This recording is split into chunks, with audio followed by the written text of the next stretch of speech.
Bonsoir à tous. Victoire 2-0 de l'Olympique Lyonnais.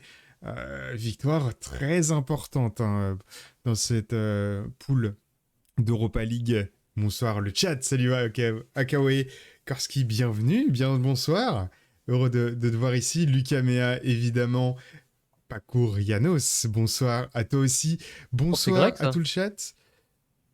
Eh ben, bonsoir. Bonsoir à lui. et et victoire, messieurs. Bonsoir, Ferrandinho. Bonsoir, Tekken. Allez, Tekken, je commence par toi. Ça va, t'as vibré sur le but de Toko Ekambi? Totalement. Surtout que à ce moment-là du match, en plus, c'était assez fermé. L'OL commençait pas super. Donc, ouais, non, j'ai bien aimé. Bien aimé. C'était plutôt impressionnant pour son premier but de la saison, ce qui nous a fait attendre. Mais enfin voilà, Toko Ekambi, j'ai vu que tu avais mis un tweet là-dessus, Ferran, sur Toko Ekambi, qui des fois met des buts venus de nulle part. Ah bah c'est ça, hein. C'est ce qui est très frustrant avec Toko Ekambi, c'est que d'un jour à l'autre, tu peux passer d'un gars qui est à 1,50 m de la ligne de but et qui va réussir à tirer à côté, et puis ensuite, il va te mettre une action digne de Cristiano Ronaldo. Donc bon, il Ouais, faut s'habituer. faut s'habituer. Mais quand il en met dans un moment aussi décisif que ça, c'était vraiment serré, hein. Surtout en première mi-temps où l'OL a plutôt mal commencé. Euh, mais, euh, mais qu'est-ce qu'il était important ce but? Qu'est-ce qu'il était important? C'est Euh, vrai qu'il lance un match, enfin, il lance étonnamment un match de notre côté alors qu'on était franchement pas vraiment dedans. Et je vais vous mettre dans le chat le petit ajout dont on a parlé la dernière fois avec la note du match. Donc vous allez pouvoir Oui, voter pour une note du match pendant pour qu'on ceux qui étaient commence un petit peu là. à en parler. Pendant qu'on commence un petit peu à en parler tout doucement, on va vous mettre une note du match. Donc je mets, on met pas de virgule, hein, pour les C'est notes de match. hmm. On fait large Note sur 10 et, du coup? euh, et comme ça vous allez pouvoir voter note sur 10 pendant les 5 prochaines minutes pour nous dire un Impeccable. petit peu ce que vous en avez pensé. Tiens, j'ai une stat sur Toko Ekambi aussi. Je viens de m'en rendre compte. Vous allez me Dylan? dire si je me trompe, mais là, ce soir, Toko Ekambi marque son premier but en Ligue 1, Hmm. pardon, en Europa League, mais premier but avec l'OL sur cette saison-là. Et c'est comme l'année dernière où il avait ouvert son compteur au bout du 6e match de l'OL. Et ce soir, on a eu le 6e match de l'OL avec 5 matchs de Ligue 1 et un match d'Europa League. Voilà. Bah écoute, Bah, ça c'est la s'il bonne peut stat. lancer comme l'année dernière une S'il peut dynamique, lancer c'est très bien, hein. Moi, ça me sa va, hein. saison, ce serait vraiment pas mal, hein, parce que on en a bien besoin des bons petits buts comme ça. Peut-être pas des buts aussi spectaculaires tous les week-ends, mais quand il la place comme ça, un petit jeudi soir, c'est toujours apprécié. Salut Mais Torny encore dans une le fois, chat, bienvenue. surtout dans le contexte de cette première mi-temps qui est, on en parlera bien évidemment beaucoup plus ensuite, mais qui est vraiment compliqué. C'est une première mi-temps où très franchement, hein, on va pas y aller par 4 chemins, on se fait tourner, hein. On se fait tourner pendant 45 minutes. Kent, Barisic, le côté gauche, fou, qu'est-ce que ça jouait bien, ça nous a fait beaucoup de mal. Mais ça a tenu, c'est très bien. Donc moi, si je devais résumer un petit peu en un mot comme ça, je ferais, enfin en 2 mots du coup, parce qu'un mot par mi-temps. La première mi-temps, je dirais, solidaire, et la seconde mi-temps, je dirais quelque chose comme, gestion. Parce que, au final, on a plutôt bien géré la seconde mi-temps. C'est vrai. Surtout que si on regarde de plus près, il y a eu peu de tirs cadrés dans ce match. Ah, les expected goals, on les verra tout à l'heure, mais je pense qu'il y a vraiment, ça va pas monter très haut. C'est ça, hein. Je suis à peu près sûr qu'on va pas dépasser même peut-être 3 expected goals au cumulé des 2 équipes, je suis même pas sûr qu'on les a. Ouais. J'aurais même envie de dire qu'on dépasse pas un par équipe. Mais on Bah, en parle dans un instant. On on verra verra. ça tout à l'heure. Tac. J'avais envie, attends, de mettre Dis-nous tout. la petite musique. Ah voilà. Quelle La petite musique? musique que Les Rangers. des Rangers. Ah, Simply the Best. Par contre, c'est Ah. monétisé ce truc-là, hein. Là, on se sent dans Faire le gaffe, stade. hein. Ceux qui ont... Pour ceux du chat qui ont vu la dernière vidéo qu'on a sortie sur la chaîne YouTube, on vous présente Faut aller la voir absolument, hein. voilà, les différentes équipes que l'on va rencontrer pendant cette phase de groupe. Donc évidemment, les Rangers qu'on a joué, que l'on a joué ce soir. Mais il y a évidemment le Sparta Prague et Brondby, voilà. Mais voilà, on présente les équipes, les supporters, un petit peu l'historique de chaque club. Et pour chacun de ces trois équipes, je vous ai concocté une petite... des petits sons comme ça de chants de supporters qui fait bien plaisir. Voilà. Vous avez tous les Camilla, liens je suis tellement d'accord avec toi. pour les mettre dans vos playlists Spotify, Deezer, ce que vous voulez. Enfin, moi perso, j'ai fait un vrai kiff pour faire le montage et écouter ça. Ah, je suis à fond quoi. Bah, du coup, les gars, nous, notre note sur le match, là, qu'est-ce qu'on donnerait de notre côté? Taken, t'as une idée? Alors, Source, sinon. Hein, mais... j'ai voté 7, moi, en priorité dans le sondage, mais je sais pas. Je suis un peu partagé sur ce match-là. Parce que, comme tu l'as dit, en fait, la deuxième période, tout en gestion, fait que du coup, j'ai envie de baisser ma note, même si, paradoxalement, celle associée à l'OL sur cette deuxième mi-temps va remonter un petit peu, du coup. Donc, je sais pas trop. Entre 6 et 7. Ah, et c'est le 7 qui l'emporte sur eux. Le 7 qui l'emporte assez largement. À 69%. Et ça c'est le vous avez détail. Fait exprès. Je suis sûr qu'ils ont fait exprès. Forcément. C'est les calculs d'apothicaire. Notre chat est trop intelligent pour avoir fait ça sans le faire exprès. Ça, c'est une certitude, ça. Et bah, moi, je suis assez d'accord en tout cas avec le 7. 7, pas forcément pour la performance de l'OL, mais 7 plus globalement pour la qualité d'un match qui a été franchement agréable à regarder. Je pense que pour les spectateurs neutres, c'est un match qui a été vraiment visuellement sympathique. Et je pense que ça mérite ce 7-là. Encore une fois, pas pour la performance de l'OL, mais pour la qualité globale du match qui a été proposé ce soir. Et petit point, il me semble que l'OL ce soir est la seule équipe française avec Monaco à avoir remporté son match de Coupe d'Europe. Oui, vu que Marseille a fait nul et qu'en Champions League, aucun club français n'a gagné. Et Rennes a donné quoi en Europa Cup? Deux partout. Ouais, donc ouais, Monaco. C'est plutôt un bon résultat en soi. Et du coup, pour globalement le coefficient français, ça fait 2 victoires et 3 nuls. Bon, c'est pas trop mal. Après, ce qui est à prendre en compte aussi, c'est que les Portugais, eux, ont fait des résultats catastrophiques avec deux grosses défaites du Sporting et de Benfica et match nul de Porto. Voilà, on va refermer cette parenthèse, mais je trouve que c'était bien de le signaler pour l'échelle nationale, on va dire. Et on va rentrer peut-être dans le résumé du match? Exactement. Avec le point compo? Bon, bah, ce soir, on était en 4-2-3-1 encore, hein. Ça fait quelques semaines déjà et on poursuit avec ce 4-2-3-1 qui, très honnêtement, en première mi-temps, n'a pas très bien fonctionné parce que Lucas Paqueta était assez orphelin, esseulé sur son aile droite et Maxence Cacré aussi, double pivot côté droit, qui a fait une première mi-temps, compliquée, hein, un peu à l'image de son début de saison, mais compliquée. Et donc il y avait plusieurs absents bien sûr, pas des accents, avec Dubois qui était déjà absent le week-end dernier, Kadewere, Jeffrey Adelaide comme depuis quelques mois, et surtout Moussa Dembélé. Moussa Dembélé qui, je le soulignais tout à l'heure en space avec Winamax, c'est qu'ils étaient.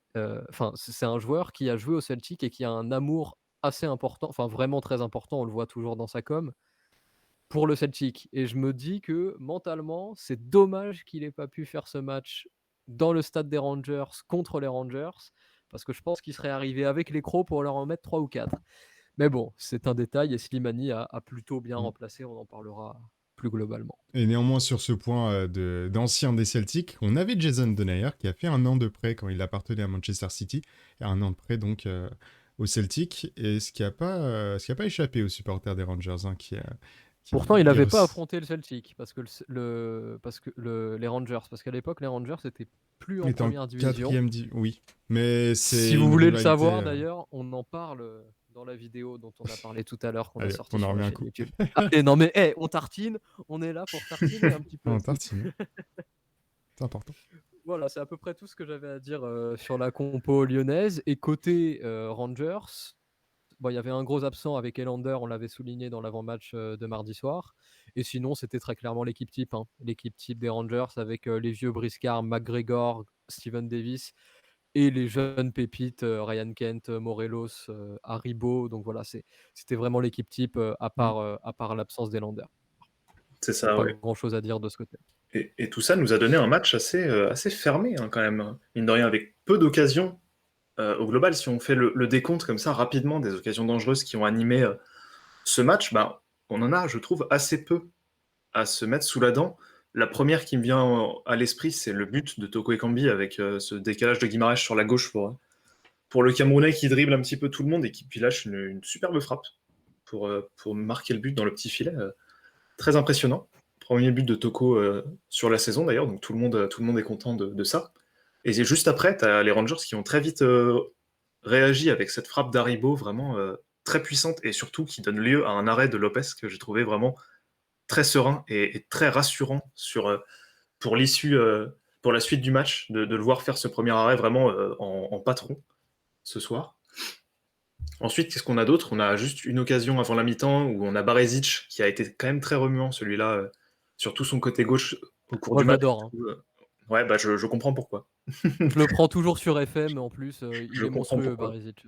Et C'est un oui, peu on mon a chouchou. Barezic qui centre et qui trouve Kent, que tu adores aussi, je crois. Ouais, Voilà. moi j'aime beaucoup cette équipe des Rangers. Hein, donc, et ce soir, ça m'a pas déçu encore une fois. J'aime beaucoup ce qu'ils ont fait et j'aime beaucoup l'équipe. Ouais, à juste titre. Hein. Kent qui récupère le ballon dans la surface, qui se retourne et qui lâche une superbe frappe enchaînée en pivotant comme ça. Et encore une fois, il faut le souligner, un arrêt de Lopez vraiment Mm. très très fort. Hein. Qui a été Cet très arrêt-là, il est fort pas du tout évident en plus. et la seule chose que Lopez a loupé, c'était une relance au pied, mais il a tellement Ah oui. été, C'est ça. il a tellement Avec été les mains, très bien. monstrueux Avec les mains, très en bien. termes d'arrêt. Voilà, donc tout ça pour refermer la première mi-temps. Donc au final, il y a quoi? Il y a 3 occasions à peine, vraiment marquantes. Et en seconde mi-temps, il y en a encore moins. J'en ai que 2 comme ça qui me viennent en tête. Bon, bah la première, c'est le but, évidemment, le deuxième but lyonnais, où c'est un peu un énorme cafouillage où beaucoup de monde est impliqué sur l'action. On a Paqueta qui lance Aouar dans la surface, Aouar qui frappe, le gardien écossais qui l'arrête. Le ballon revient vers Paqueta, Paqueta qui frappe, le défenseur central écossais Balogun qui repousse à nouveau, ça revient sur Slimani, Slimani refrappe, ça touche, cette fois-ci je crois que c'est Goldson, puis ça revient sur Tavernier qui la met contre son camp. Enfin, c'est un billard le but total. gag, hein. Le but gag. C'est ça, ouais, c'est un but complètement gaguesque qui Mais nous en est même temps, si tombé on le dessus. mettait pas, c'était le gag inverse parce que jamais on doit ne pas mettre ce but-là, quoi. Voilà, c'est ça, c'est en mode ça rentrera comme vous voulez, mais ça rentrera. Tout le monde va y participer, mais il fallait un but à l'arrivée. Et enfin, dernière action marquante du match, c'est le coup franc de Tavernier qui tape le poteau. Au tout début, j'ai cru que c'était Lopez qui la sortait, mais faut pas trop lui en demander non plus. Il avait déjà fait Je un crois bon qu'il boulot. était dessus. Il Je crois était qu'il dessus, hein. Ouais, pour le il coup, était dessus. ça. Pourtant, c'était dans la toile d'araignée. Si le coup franc était un peu plus sur la gauche, Lopez l'avait, ouais. Mais au final, ça tape le je poteau. pense. Et sinon, en termes de grosses actions, bah, c'est tout au final. Il y a eu, je crois, seulement 5 tirs cadrés dans le match, donc c'est pas énorme. Et c'est deux équipes qui étaient vraiment en train de se neutraliser hors des surfaces de réparation finalement. Ça a beaucoup, beaucoup travaillé dans le milieu de terrain. Et le fait d'appliquer ce jeu de transition qu'on utilise depuis que Peter Bosz est arrivé, ça nous a tellement, tellement aidé contre les Rangers. Si on avait appliqué les mêmes principes de jeu des dernières années de l'OL, jamais on n'aurait pu faire un résultat contre cette équipe. C'est ça, oui. Bah, le premier but, je crois qu'il vient via une transition, hein, si je dis pas de bêtises. L'OL récupère et c'est Guimaraes qui lance Toko Ekambi rapidement sur les deux en la soi. gauche. Les deux, hein. Ouais, Les deux. oui, c'est vrai, les deux. Ouais. Les deux, et Exactement. toutes les occasions qu'on a eues, ça venait de décalage parce qu'on faisait du jeu en une touche et on prenait de vitesse, pas forcément de vitesse en termes physiques, mais de vitesse parce que le ballon partait dans toutes les directions. Il y avait des changements de côté qui étaient bien pensé, bien réalisé. C'était Un peu en tactiquement, avance c'était quand même. bien, c'était très bien. Ouais, ouais, c'était un match très tactique. Et au final, pour ce qui est de la domination globale sur les 90 minutes, ben, je vais vous proposer un peu mon interprétation de ces 90 minutes. J'ai le sentiment que sur la première mi-temps, c'était avantage très clair pour les Rangers. Et pour la Mm. deuxième mi-temps, c'était plus équilibré, j'ai trouvé. Oui, tout à fait.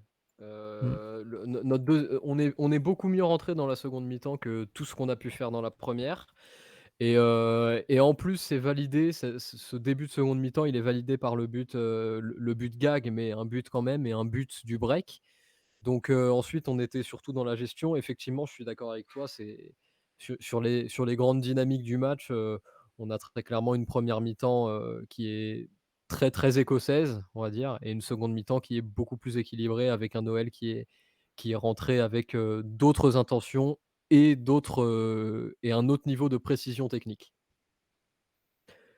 Et Tassour, je vais te laisser la parole sur ton dada des expected Sur goals. l'expected goals, Eh oui. et cette fois, je vais essayer de pas Yes, j'ai gagné mon de pari. pas me- bah, parfait, de pas me tromper de côté cette fois, avec bel et bien 1,52 d'expected goals du côté Lyon contre 0,56 du côté des Rangers, ce qui fait une équipe lyonnaise qui est plutôt devant, alors qu'il n'y a pas eu de penalty ou de fait de jeu comme ça qui aurait pu un petit peu booster l'expected goals, mais plutôt ouais, merci le but gag.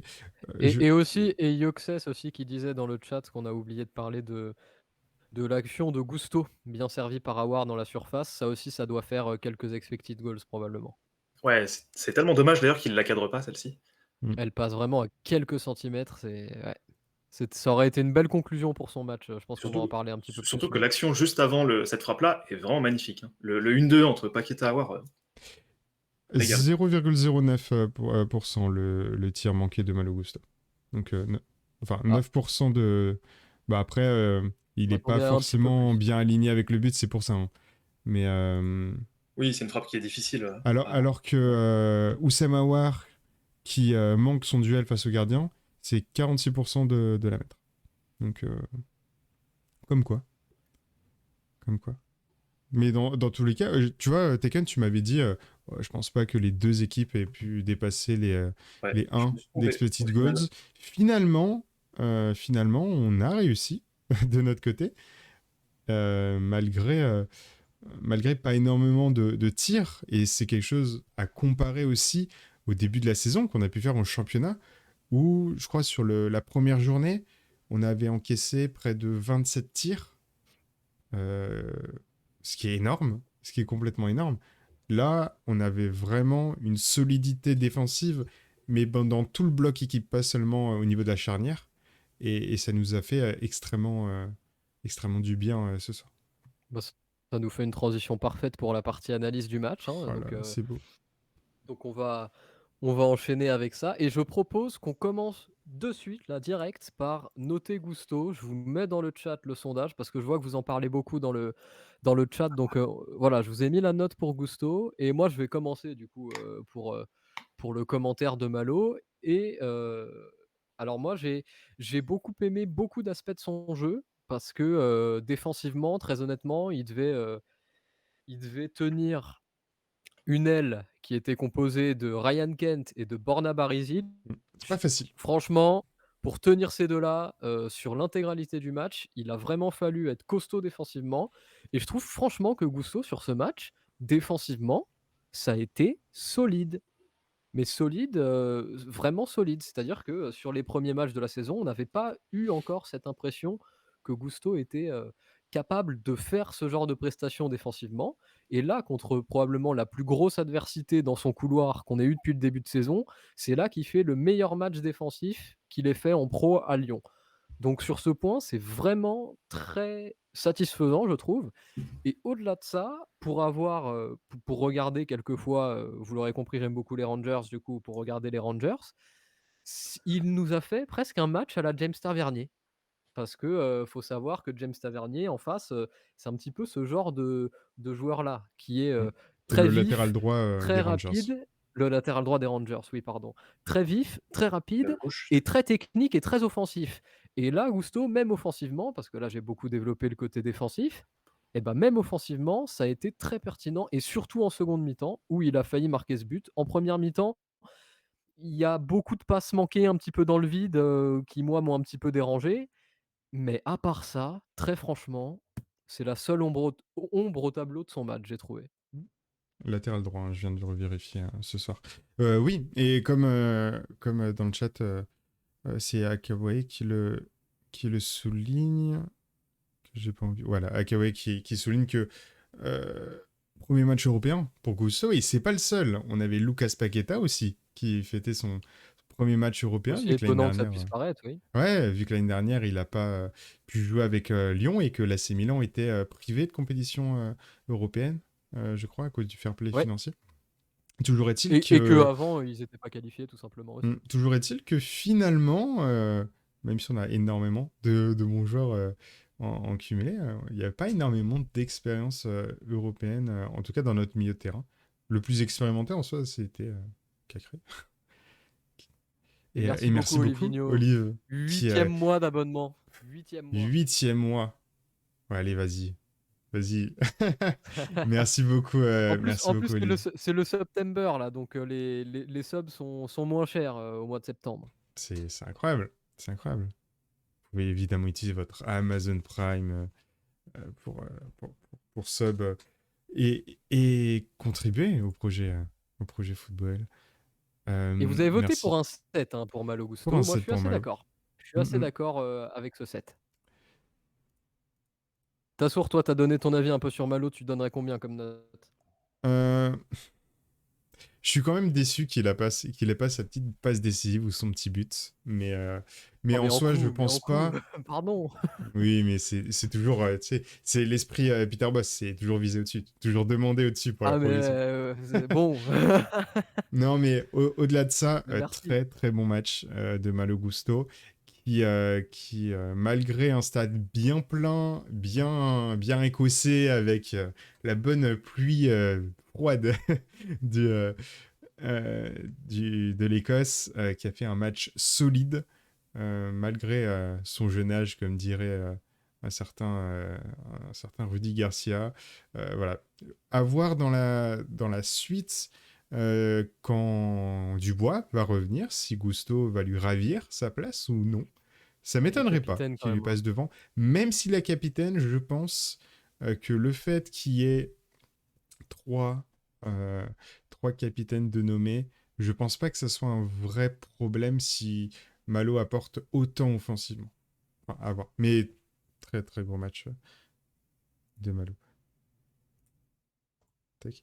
OK, bon, bah, on part sur un 7 a priori pour Malo Gusto et moi j'ai noté deux trois petites choses. D'ailleurs, j'ai commenté, un petit peu, j'ai fait deux trois tweets durant le match et du coup, bah, je vais tout simplement reprendre un petit peu ce que j'ai dit.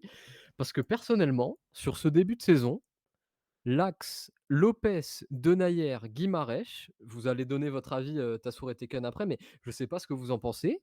Mais moi, très franchement, je suis impressionné par le niveau de jeu de ces 3 éléments-là constamment. C'est-à-dire que depuis le début de saison, bon Denayer un petit peu après parce qu'il a pas joué les 1ers matchs, pour se remettre dedans physiquement, mais tous les matchs qu'ils ont disputés sont presque des masterclass. Ils sont solides, chacun dans leur rôle et en plus pour Lopez qui sort de 2 saisons pas où il est un petit peu contesté, où il est un petit peu moins bon, plus l'épisode Onana de l'été, avec Denayer l'épisode prolongation, avec Guimarães l'année Rudy Garcia où il a pas tellement joué, qui le met donc pas très en confiance et Et ben je réussi trouve en que soi. cette année, on a enfin un axe avec ces 3 joueurs-là qui est vraiment énorme, enfin vraiment énorme quoi. Denayer très franchement, match de patron et là où la saison dernière, on était sur un joueur où, on était toujours un petit peu entre 2, c'est-à-dire qu'on était toujours, 5,5, 6,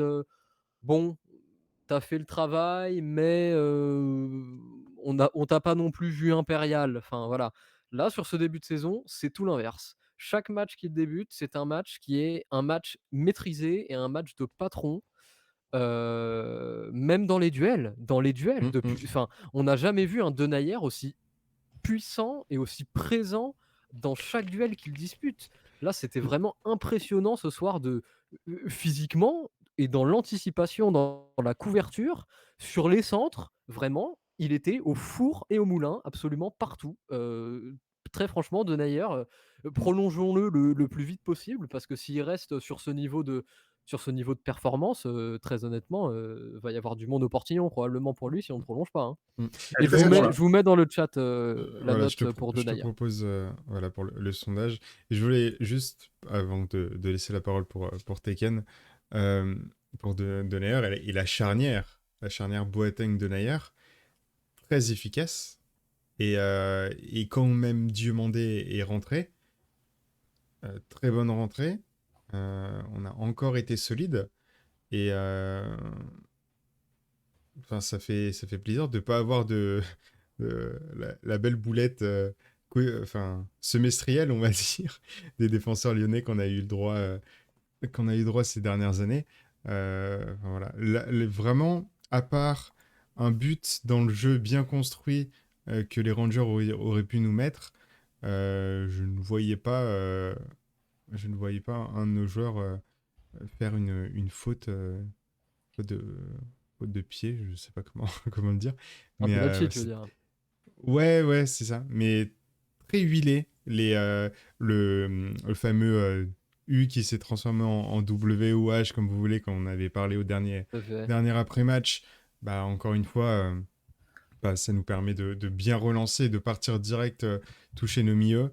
Alors après, dans Bo- l'utilisation du ballon, Alors, il y a, il y a- il y a à redire quand même. surtout pour Boateng, qui a voulu, et je pense à terme ce sera vraiment impactant, a voulu faire beaucoup de transversales vers l'avant pour aller directement toucher un Slimani en remise qu'il a passé un paquet à Wawar, sauf qu'il les a toutes manquées. Je crois pas en avoir vu de réussite.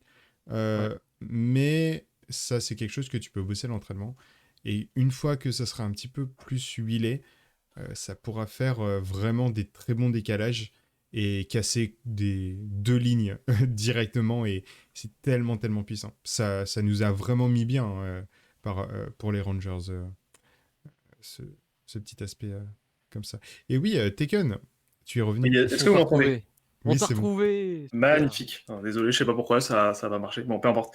Sur du coup Lopez, Guimaraes et Denayer, un truc que j'ai repéré qui est très agréable à remarquer, c'est que les deux matchs où les trois sont alignés tous ensemble, donc Strasbourg et ce soir contre les Rangers, bah, les trois sont soit parmi les tops, soit parmi les très très bons. Pas d'erreur et un très bon rendement. C'est colonne Tout à vertébrale. fait. Tout à fait. Et moi, du coup, pour conclure sur Denayer, je vois que ça se bataille sec dans le chat entre 7,5 et 8. Moi, je suis pour un 8, hein. Je suis vraiment pour un 8 parce que toute la première mi-temps, enfin, faut pas rester que sur le score, hein, parce que vraiment, toute la première mi-temps, on tient défensivement. Quand je disais au tout début du live que mon mot de définition de la première mi-temps, c'était solidaire, c'est vraiment parce que on a su souffrir. Voilà, on a Mm. su souffrir. Alors que Lyon, d'habitude, très honnêtement, on connaît, hein. Lyon, c'est pas une équipe qui sait souffrir.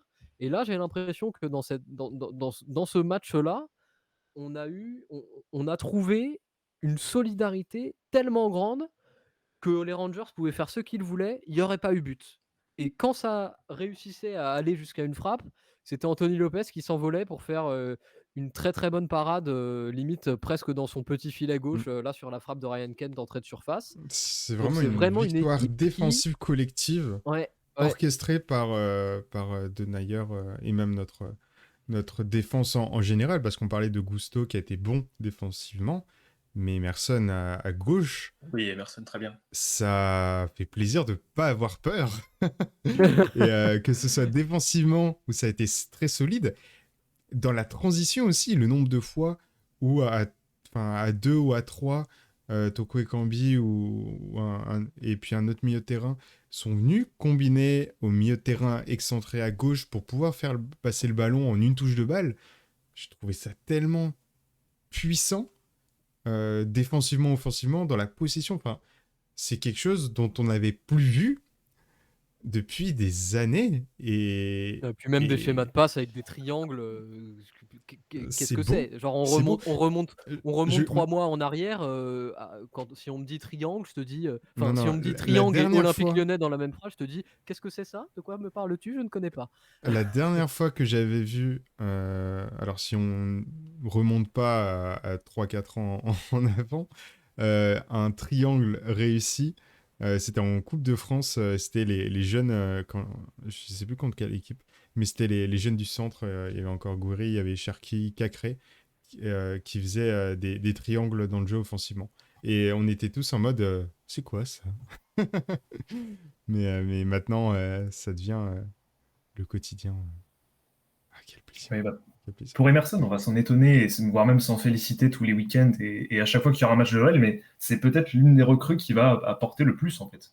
Faire le plus de Parce que différence par rapport à l'année dernière, tout à fait. c'est ça, voilà, l'upgrade par rapport à l'année dernière se remarque tellement qu'on va en parler, j'ai l'impression, sur tous les matchs là, jusqu'au mois d'octobre, en fait, tellement l'apport d'Emerson comparé au non-apport de Cornet, voire même au désapport de Cornet sur le déséquilibre défensif créé, saute aux yeux. Et c'est à la fois très bien de s'en rendre compte et autant continuer comme ça avec Emerson et qu'il continue à nous émerveiller par sa simple présence finalement, plutôt que ce qu'on avait avec Cornet. Et on a été tellement mal habitué avec Cornet on nous propose un latéral gauche fiable avec Emerson. Déjà un latéral gauche, point. Voilà, latéral gauche, point. Et c'est bon, il n'en fallait pas plus en fait. Alors, je pense que tu t'es trompé dans le nom. Quel... Pardon. bah voilà, je suis matrixé. J'ai été matrixé par cette saison de Cornet. C'est évidemment Incroyable. pour Si Emerson. vous voulez voir, hein, ceux qui sont à rediff, quelle note pour Cornet, alors qu'on parle C'est d'Emerson, c'est évidemment. évidemment la note pour Emerson que vous pouvez mettre dans le chat. En Évidemment. tout cas, le chat très réactif, hein, ils ont tous mis la note la plus basse, hein, parce que Ils ont flairé ils ont vu quoi. Cornet, quoi. Excusez-moi. Incroyable. Attendez, je vais en Vraiment, refaire un. Je vais en refaire un parce que là, je vois bien que ça vous perturbe. Je vois bien que ça vous perturbe. me perturbait aussi. Un tout petit non, point mais je vous comprends. sur Emerson qu'on n'a pas dit, enfin qu'on a dit plutôt sur Gusto et qu'on n'a pas dit sur Emerson. Sur Emerson, Oui. ça passait pas du tout de son côté. Pas du tout. Pas du tout. À l'inverse, ça passait plutôt sur Gusto parce qu'il y avait une structure, on va dire, côté Rangers qui avait été, j'imagine, bossée en amont, où tu avais Kent qui était sur la compo, du moins en ailier gauche, mais qui, pour créer un peu d'incertitude, rentrait dans l'axe pour un peu aspirer Malo Gusto. Et du coup, Malo Gusto avait un choix un peu cornélien face à lui, parce que soit il suivait Kent, mais du coup, il venait se positionner en troisième centrale au cœur du jeu et ça déséquilibrait totalement l'équipe, soit il restait bloqué sur son côté droit, mais du coup, il y avait Kent qui se baladait entre les lignes. Et du coup, tu avais deux joueurs, Kent et Barisic, côté droit lyonnais, pour un seul joueur Malo Gusto, puisque tu avais Paqueta qui, lui, était concentré sur les joueurs du milieu de terrain. Et ce déséquilibre-là a fait peser sur Malo Gusto quasiment en fait, toutes les menaces des Rangers et tous les centres qui sont passés. Est-ce que vous avez le souvenir d'un centre qui est passé par le côté droit lyonnais, donc celui d'Emerson, vers la surface? Peut-être un, et sinon, il n'y en a pas du tout. Tous les autres centres, Et puis, ils viennent de côté, toute façon, côté de Malo Gusto. il suffit aussi de se rendre compte que à l'heure actuelle, on est incapable presque de citer le joueur qui jouait sur l'aile droite des Rangers. Alors que l'aile gauche, tout le monde a compris que c'était Ryan Kent et qu'il était là et qu'il avait pesé sur le match. Et même de l'autre côté, parce que faut savoir que Borna Barisic et James Tavernier, c'est un petit peu le même prototype de joueur. Même si James Tavernier est plus rapide, plus vif que Borna Barisic, c'est un petit peu deux latéraux qui sont ultra offensifs dans une défense à 4. Et on a pu voir énormément Barisic avec Ryan Kent sur le côté gauche, comme tu le soulignais, Taken, et beaucoup moins James Tavernier de l'autre côté, qui pourtant, et ça je peux vous le dire, est une arme offensive vraiment importante côté Rangers. Et le placement d'Emerson, qui sait se placer à ce poste de latéral gauche, qui sait s'aligner sur une ligne défensive, qui sait quand il faut sortir pour aller presser son adversaire en 1 contre 1 pour éviter qu'il fasse un centre trop facile, eh bien, ça fait la différence. C'est enfoncer une porte ouverte là, hein, mais évidemment que ça fait la différence. Après aussi, il y avait l'apport de Toko Ekambi sans ballon, où lorsque l'OL avait justement pas la possession, tu avais Toko Ekambi qui venait se caler juste à côté de Guimarães pour faire vraiment un triangle. Toko Ekambi, Guimarães, Emerson sur le côté gauche lyonnais, vraiment imprenable. Et c'est très souvent via ce triangle-là qu'il y avait une interception, une récupération, un ballon contré et un second ballon récupéré par un Lyonnais. Toutes les balles récupérées par l'OL étaient souvent dans cette zone. À l'inverse, quand on allait sur le triangle opposé, donc Paqueta, Cacré et Gusto, bah, il y avait un surnombre côté Rangers par ici, et c'est ce qui faisait que tous les centres provenaient de cet endroit-là, et c'est ce qui fait un peu, on va dire, une petite tâche sur le bilan de Malo Gusto, c'est qu'il a eu à subir plusieurs centres et plusieurs montées de Barisic qui ont mené à du danger dans la surface, heureusement sans conséquence, mais il avait ce déséquilibre-là face à lui, là où Emerson, lui, était très tranquille sur cet aspect-là, quoi. Emerson qui a obtenu la note de 7, Et c'est assez unanime pour le coup, hein. ce qui est assez unanime, 80%. Ouais, non, mais Emerson, très bien. Et je suis assez d'accord avec ça, avec cette note, personnellement, Incroyable. de mon côté. Et vous remarquerez là, et c'est pas un hasard, que les 3 premiers joueurs qu'on a notés, et ben, c'est 3 des 4 joueurs qui étaient dans notre défense. Et c'est pas un hasard parce que ce match-là, et ben, on l'a gagné défensivement. On l'a gagné défensivement parce que subir autant, notamment en première mi-temps, tout en ayant, tout à l'heure, Tassour a montré les expected goals, donc tout en ayant seulement subi que 0,52, je crois, expected goals adverses, ça montre à quel point il y a eu une réelle solidité, notamment pour empêcher n'importe quel joueur des Rangers de reprendre les ballons dans notre surface et de se montrer vraiment très dangereux dans une position préférentielle dans la surface lyonnaise. Et ça, pour moi, c'est là qu'on gagne le match, et c'est là qu'on gagne le match comparé à plein d'autres matchs d'avant et de la saison dernière où on aurait pris des buts, où on aurait très clairement pris des buts. Voilà, je vois aussi dans le chat Théo Enip qui souligne depuis combien de temps on n'a pas eu 2 latéraux en top. Je ne sais pas. Je ne sais pas, très franchement. En général, c'est nos 2 latéraux en flop. Donc, Si on voulait être plus provocant, on aurait pu dire depuis combien de temps on n'a pas eu de latéraux. Voilà. oui, Et point, s'arrêter 2 là. latéraux, point. Voilà. Ça marche aussi, ça marche aussi. Bien remarqué. Et voilà, et donc très franchement, tout en étant très propre. Tout en étant très propre, parce qu'on n'a pas fait d'énormes fautes. Boateng a pris son carton jaune, qui d'ailleurs est une faute tactique, hein, parce que franchement, il fait bien de la mettre, sa petite main à ce moment-là, parce que derrière, c'est boulevard, il y a 50 mètres qui ne sont pas couverts, hein, parce qu'on était en phase offensive. Donc, c'est un carton jaune qui est mérité, celui de Slimani mérité aussi. D'ailleurs, très bon arbitrage ce soir. Oui. Oui. Et globalement, très bon arbitrage sur ce début de saison. Pour les habitués de la saison dernière, vous l'aurez remarqué, je n'ai pas encore eu à râler de l'arbitrage. Donc je n'ai pas encore été énervé en stream d'après-match cette saison. Donc bravo aux arbitres jusqu'ici. Ouais. Non, l'arbitrage très très bien. Toutes les décisions qui ont été prises, il n'y avait absolument rien à contester. Pas besoin de la VAR, pas besoin de parler pendant 30 ans, machin, c'est très très bien. Bah, il y a quand même eu la VAR qui a fonctionné, mais c'était ultra rapide et en fait, on ne le voyait pas. Oui, bah sur la faute sur Toko Ekambi, où ça a surveillé, on va dire, pour voir si ça décidait ou non de mettre un carton rouge sur la faute de Godson en première mi-temps. Oui, bon, mais c'est des check-up rapides. C'est des check-up rapides, ça communique efficacement et honnêtement, je pense que s'il y a un problème avec la VAR dans un stade rempli de tous les supporters des Rangers, ça fait un sacré boucan.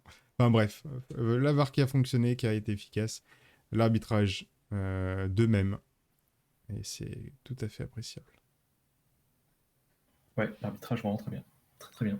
Et donc, en revanche, si on veut quand même peut-être pointer, parce que là, on a quand même été très positif, je trouve, dans tout notre début d'analyse là depuis 45 minutes à peu près. Faut garder cet esprit Peter Bosz de viser ce qui n'a quand même pas fonctionné pour s'améliorer. C'est ça, c'est ça, exactement. C'est l'esprit Bosz. Si Peter Bosz a cet esprit-là, nous en tant que commentateurs, même pas en étant dedans pour protéger notre propre paroisse, comme pourrait le faire Peter Bosz, mais il a assez d'honnêteté intellectuelle pour ne pas le faire, contrairement à un certain Rudy Garcia, mais bref. Oui, donc disons quand même que sur ce match, il a manqué quand même énormément. Je pense que Bosz le dira, hein, mais il a manqué énormément de choses en première mi-temps. il a manqué énormément de réalisme technique, en fait. Un nombre de passes qui ont été faites dans le vide en première mi-temps, stratosphérique. Un nombre de contrôles vers l'arrière qui n'étaient pas assurés et qui nous mettaient pas dans le sens du jeu, énormissime. Un nombre de fois où on a été complètement étouffé par un très très bon pressing des Rangers, surtout en première mi-temps encore une fois, Mm. qui est vraiment très important et beaucoup trop important quand on veut installer le mode de jeu que Peter Bosz veut installer à Lyon. On a mis du temps un peu à s'habituer à ça, notamment au circuit de passe pour faire ressortir la balle de la défense vers le milieu et puis partir en attaque ensuite. Cette partie défense vers le milieu, au début du match, on n'arrivait pas trop à s'en sortir parce qu'il y avait un milieu de terrain qui venait faire le pressing sur le latéral et un autre qui venait prendre le milieu de terrain qui faisait l'appel. Et du coup, pendant 5 secondes, 5-10 secondes, on a fait un petit peu ce circuit de passe en U avant de pouvoir faire un décalage rapidement. Mais tactiquement, il y a eu un vrai travail de Gérard pour contrer cette sortie de balle rapide, hein. Ce jeu un peu en transition, qui a pourtant fait du mal finalement aux Rangers, mais pas autant que ce qu'on a pu voir, pour les derniers matchs de l'OL, en tout cas La, que ce la soit raison pendant la est toute simple, hein. préparation ou après. La raison est toute simple, c'est qu'au bout d'un moment, tu as eu une supériorité globale de Bruno Guimaraes. C'est c'est très simple, hein, on n'en a pas encore énormément parlé, Mm. mais le match de Bruno Guimaraes, enfin, très franchement, c'est masterclass sur masterclass en ce moment, hein. Grandet, il enchaîne, hein. Oui. Quand on voit Cacré à côté qui, très honnêtement, a du mal, hein, sur ce début de saison, un petit peu comme le début de saison dernière d'ailleurs. Guimarães, en revanche, on l'a jamais vu comme ça à Lyon, à part ses 2-3 premiers matchs juste avant la pause Covid. Qu'est-ce que c'est bon de le voir comme ça, mais vraiment. Il nous fait un bien fou dans la conservation, dans l'orientation du jeu. Et franchement, ce soir, ce sera probablement encore un joueur dans les tops. J'anticipe un petit peu, mais c'est tellement évident pour moi que. Mais clairement. Mais c'est quand même à noter qu'il a fait le tournoi olympique, il est revenu direct sans prendre vacances, il a joué tous les matchs qu'il pouvait jouer, le temps qu'il reprenne un petit peu. Et ensuite, il va au Brésil, il revient, il fait limite une nuit blanche, il joue 48 heures après, et puis il renchaîne 3 jours après, et il enchaîne masterclass sur masterclass. C'est très impressionnant. Et Peut-être Tekken, tu as les stats il se fait avancées plaisir. SofaScore sous les yeux pour Bruno Guimaraes, pour encore plus mettre en valeur ce qu'on disait, ce qu'on Un vient de dire. point qu'on n'a pas encore dit, mais que je vais m'empresser d'ajouter, c'est lui, tout simplement, qui est à la passe décisive, même si on peut ne pas la compter comme telle pour Toko Ekambi. Encore Et une. oui, bien Encore sûr, une. bien sûr. Premier point. Un autre point, là c'est SofaScore, parce que j'aurais été incapable de vous le trouver tout seul. 10 passes en profondeur réussies sur 11 tentées. Bon. C'est monstrueux, hein. Voilà. Et puis en général, c'est pas des petites passes en profondeur que C'est de ça, filles, c'est hein. un joueur qui prend beaucoup de risques. 4 dribbles réussis sur 4. Voilà. 9 duels au sol sur 12. Voilà. Donc c'est Guimaraes ce soir, c'est très très bien. Un point sur ces demi-temps. La première, je trouve, il s'est beaucoup plus distingué sur l'aspect sans ballon, où on le voyait vraiment sur le pressing, sur comment récupérer les ballons via l'anticipation, en se positionnant voilà, dans ce fameux triangle dont je vous ai parlé juste avant avec Toko Ekambi et Emerson. À l'inverse, en deuxième mi-temps, il y a eu une espèce d'ajustement qui a été fait peut-être pendant la mi-temps par Peter Bosz. Côté Rangers, on voyait Glenn Kamara qui redescendait beaucoup se mettre entre les deux centraux, Balogun et Goldson en première mi-temps. Et ça faisait que l'OL avait beaucoup de mal à organiser son premier rideau de pressing parce qu'il y avait un joueur supplémentaire, c'était plus difficile. Et Paqueta savait pas très bien où se placer aussi. Voilà, et ça a beaucoup gêné l'OL en première mi-temps. Et en deuxième mi-temps, qu'est-ce qu'on voit? Bruno Guimaraes, donc le 6 côté lyonnais, se positionne entre les deux centraux, Boateng et Denayer, pour justement aider à la relance. Et qu'est-ce qu'on voit? On voit que l'OL s'en sort beaucoup mieux pour ressortir de son camp grâce à un Guimaraes qui, cette fois-ci, est à la baguette, met les mains dans le cambouis et oriente le jeu vers l'avant pour un OL qui, au final, ressort un peu plus la tête de l'eau en seconde période. Et n'hésitez pas à voter pour la note de Bruno, hein, le sondage est dans le chat. On a mis Ouais, quelle note à Denayer, rappelez-moi? on a mis Denayer a 8 à eu Denayer. 8. J'ai bien envie de mettre un 8 à Moi, Guimaraes. j'étais parti sur un bon 8 aussi hein, pour Guimarães. Qui. Moi, j'ai voté 7,5, mais je suis assez d'accord avec le 8 finalement. En fait, j'avais plus en tête que c'était lui qui était aussi sur l'action du premier but. Donc, non, 8, je change mon vote. Du coup, là, c'est 4 votes pour 7,5 et 5 votes pour 8 en fait. Voilà. En tout cas, les votes sont très clairs sur la bonne presta de Guimarães. En vrai, ça c'est Ah, plutôt équilibré mais entre vraiment, 7,5 et 8. cet axe Lopez, Denayer, Guimarães, on a déjà insisté dessus, mais enfin, Et masterclass. peut-être Paqueta en 10 après. Hein. Paqueta, je l'ai trouvé un petit peu moins bon, notamment sur la première mi-temps, c'est ce que je disais juste avant. Par contre, il s'est métamorphosé en seconde mi-temps. En seconde mi-temps, on a retrouvé le Paqueta qu'on connaissait avec le réajustement tactique que tu as développé juste avant, Taken. Hein. Parce que la première mi-temps, effectivement, on a senti qu'il avait un petit peu de mal à se placer, un petit peu du mal aussi pour lancer le pressing au bon moment, être coordonné avec ses coéquipiers, même avec Malo Gusto, on a senti que c'était pas forcément très, très naturel la connexion, la relation entre les deux. Et en seconde mi-temps, on a retrouvé un Paqueta un petit peu plus axial et un Paqueta qui redescendait un petit peu plus bas sur le terrain et un Paqueta qui était beaucoup plus performant. Bah, il bénéficie un petit peu sans doute de l'entrée de Shaqiri. Ah, pour moi, c'est même toute la seconde mi-temps, hein, parce que Shaqiri, il entre après l'heure de jeu quand même. Donc, pour moi, Paqueta, c'est vraiment sur l'ensemble de la seconde mi-temps où il s'est réveillé. Peut-être qu'il a eu un petit peu de mal à se mettre dans son match, ça peut arriver, mais voilà, donc en demi-teinte, mais quand même acceptable pour moi. Et concernant Ouais. la note de Guimarães, C'est 8, vraiment 8, ça peut être pas mal. Hein. Moi, C'est un je suis bien d'accord pour le 8. Est-ce qu'on passerait pas au Tac. top flop un petit peu là? Je pense que Allez. tactiquement, ou alors peut-être tactiquement, quelqu'un a encore quelque chose à dire, ou sinon on passe au top flop. Hein. Oui, je pense qu'on peut passer Tout bon. au top flop. C'est tout bon?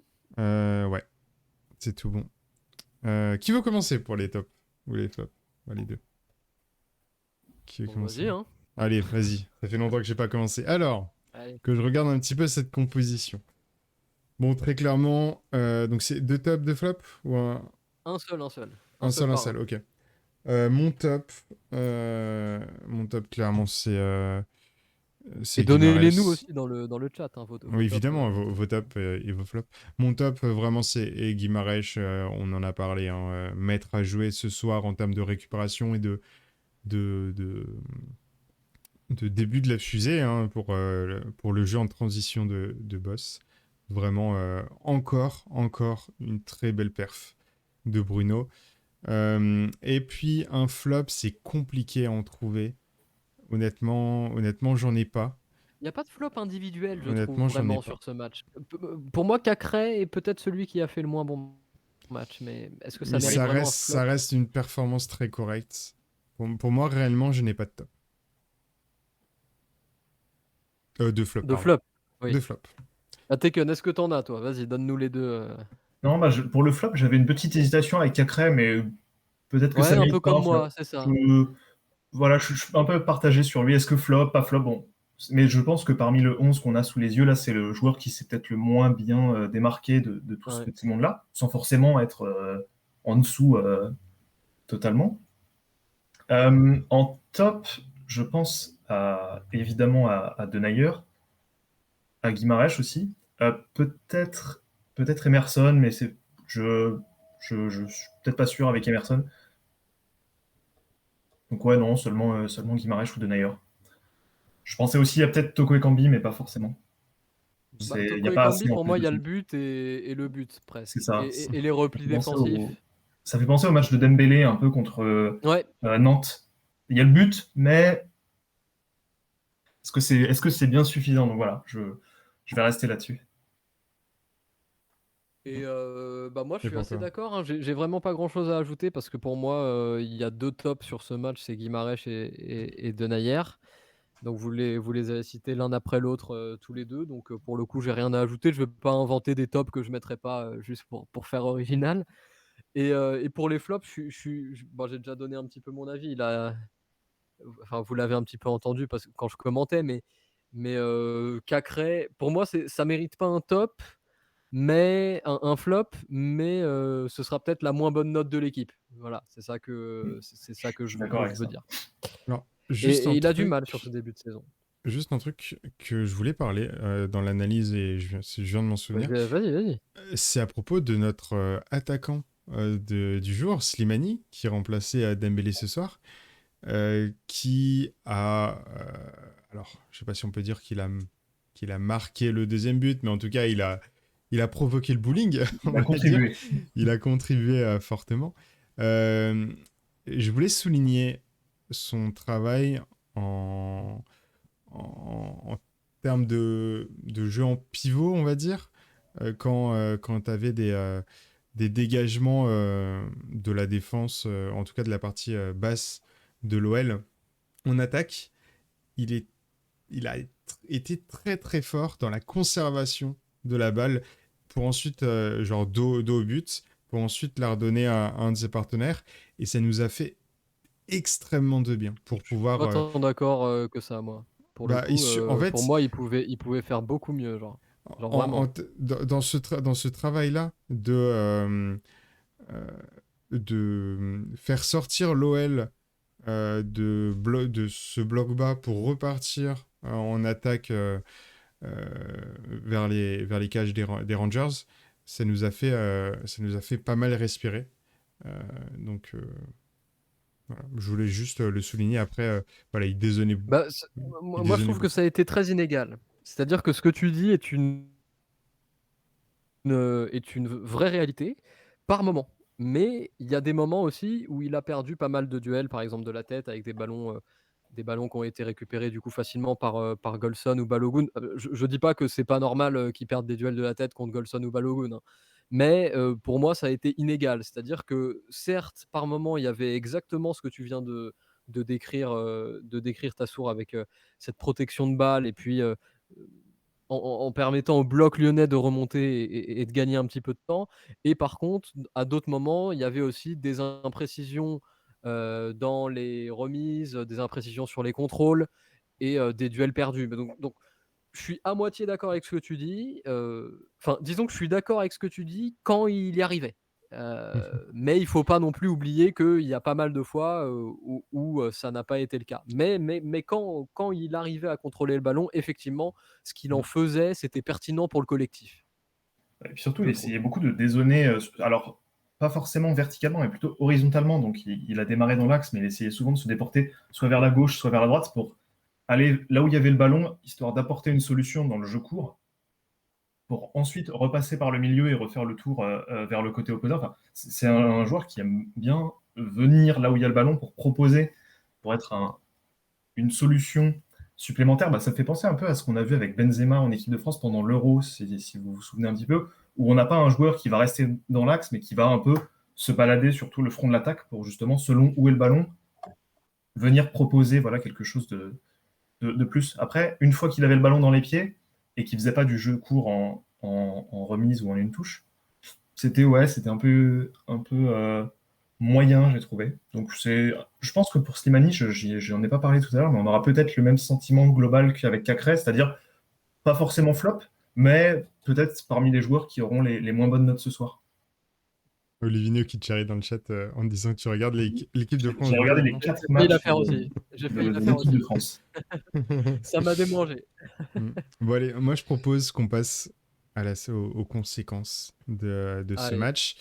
Surtout Parce qu'il y avait qu'en un autre même match en temps, regard. il y avait un Eh autre oui. match. Il y avait le match du Sparta Prague contre Brøndby qui ont fait match nul 0-0.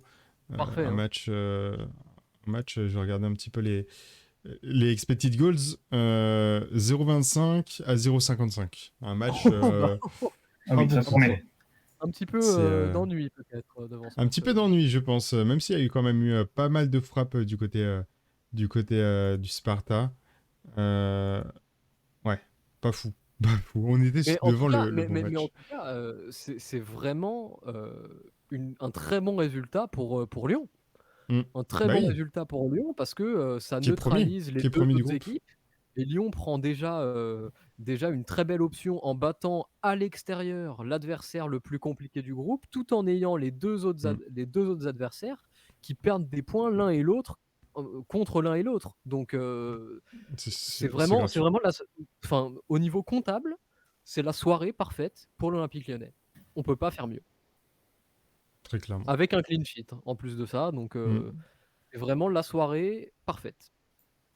Et comme le dit Luca Mia, enfin, je vais pas répéter exactement ce que tu dis, mais comme tu le dis dans le chat, effectivement, ça nous lance parfaitement pour aller chercher cette première place de cette poule A qui est une nécessité. Donc voilà, donc ça lance vraiment parfaitement l'OL dans cette course à la première place. Si on peut régler cette affaire très rapidement dès, par exemple, la 4e journée en faisant 4 victoires sur 4, c'est tout Pendant bénef. que les autres font des nuls, C'est ça. ce serait très bien. Parce que le poil à gratter Sparta Prague, bah, il perd déjà 2 points là, par exemple. Parce que effectivement, Olivigno, tu le dis dans le chat, c'est une réalité, c'est que cette année, ceux qui termineront deuxième des poules d'Europa League devront passer par une sorte de 16e de finale qui s'appelle un tour de barrage contre des 3e de Ligue des Champions. Et les poules de Ligue des Champions sont tellement peu équilibrées entre elles, c'est-à-dire qu'il y a 50% des poules qui sont des poules de la mort et 50% des poules restantes qui sont des poules éclatées au sol. Ça veut dire qu'il va y avoir des très très gros 3e potentiels à se prendre dans ce tour de barrage. Donc à éviter absolument. Très clairement. Très clairement. Et puis, dernier point, prochain match contre Paris. Ça, c'est autre chose aussi.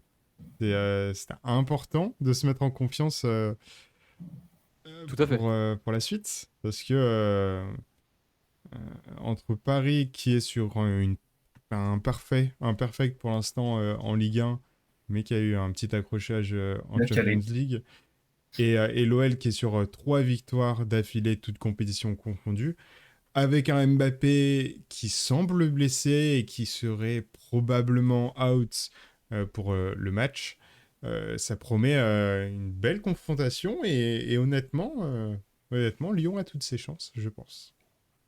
Voilà, vous savez tout. Nous, on se dit à dimanche soir pour... Demain. À demain, donc avec Mel pour l'avant-match. Dimanche soir, Débrief. évidemment, pour Twitter aussi demain. pour l'après-match. Le débrief demain. Enfin bref, il y a plein de choses. Vous avez aussi sur YouTube, point d'exclamation YouTube pour avoir accès à la chaîne pour la dernière vidéo qu'on a sortie, où vous retrouvez notamment la présentation de tous les clubs qu'on affronte cette année en Europa League dans la phase de groupe. Et puis voilà, bonne soirée, messieurs. Bonne soirée le chat. Merci d'avoir tous été là. Et merci à ceux... j'ai vu plein de nouveaux pseudos ce soir. Bienvenue. Merci de participer dans le chat et tout. C'est toujours cool. Des nouveaux subs, évidemment.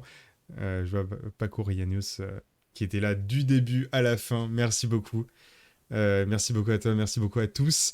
Et puis bonne nuit. Bonne nuit, les gones.